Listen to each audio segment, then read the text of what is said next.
Is the YZ125 a beginner dirt bike? This might be the most sensitive topic in dirt biking because the answer is yes and no, and most people completely misunderstand why. I get why the YZ125 is insanely appealing to new and average riders. It weighs around 200 pounds, it's cheap, it's very easy to work on, parts are everywhere, and it's one of the most reliable two-strokes ever built. On paper, it looks perfect, but riding one tells a very different story. Here's the biggest mistake most people make. They see a 125cc and assume lower cc means an easier bike, especially combine that with weight and, of course, price. That assumption is wrong, and I've watched it fail in real time. I am living proof. When I was running my rental business, people constantly asked for the YZ125, not because they rode one before, but because they assumed it would be easier. I warned them, are you good with the clutch? Are you comfortable keeping a bike in the revs? Are you used to having no low-end torque? You really have to clutch the heck out of this thing. So that hill, you can kind of see I was on third gear, still trying to clutch, and I couldn't make that hill, unfortunately, on third gear. I was just trying to demonstrate it. So I'm kind of stuck up in a hill right here, first gear. This is where I learned. See that low end is a little hard to deliver. They said yes. Then the ride day comes. I hand them the YZ125 and they can't take off. And I'm there for 10 minutes trying to give them lessons on the clutch. Here's the science behind it. The YZ125 makes very little power at low RPM. That means no torque to really save you, no lugging, no lazy throttle. To move, you must slip the clutch and rise the engine's RPM.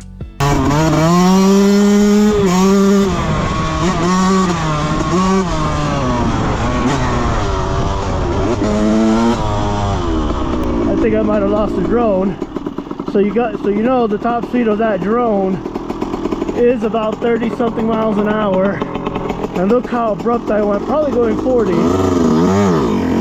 Add a tall seat height and a rev-happy power band, and suddenly the bike demands precision, not comfort. Now to be clear, this isn't a YZ250 or an old school KTM 200 EXE trying to rip your arms off.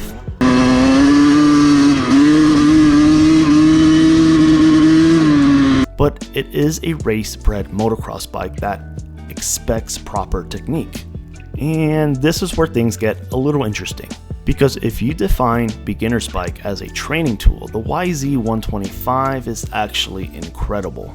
A YZ125 forces you to stay in the power band, shift constantly, choose the right gear, carry momentum, use the clutch correctly.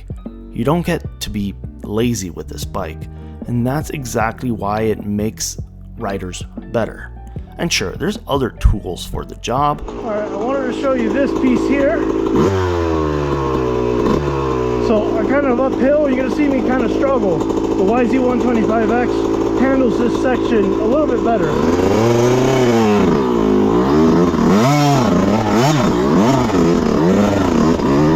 But the YZ125, honestly, you could find these bikes for around $1,500. I come from the enduro world. KTM 250s, KTM 300s, torque monsters. I could leave it on second or third, tractor up hills and some technical terrain, forget to downshift when stopping even. Bad habit, but those bikes let you get away with it. The YZ125 erased that habit almost instantly. A hill coming? Better be in the right gear. A turn is coming. Better downshift now. Stop coming? You better be prepared. Obstacles are where YZ125 exposes everything. On a torquey enduro bike, you can slow down, feel it out, slip the clutch, and let the torque do the work. On a YZ125, you have to commit. Momentum, RPM, confidence. Hesitation kills progress on a 125 YZ motocross bike. So let's talk about the final verdict here. So is the YZ125 a beginner's dirt bike? Yes, if you understand what you're getting into. You want a bike that forces skill development, You're willing to struggle early to ride better later. Know if this is your very first dirt bike. You want something forgiving, you ride slow technical terrain, you don't have a solid clutch control yet. Now on very slow moving technical rocky terrain, the YZ125 motocross bike, it is not a good bike. It does not matter how much experience you have.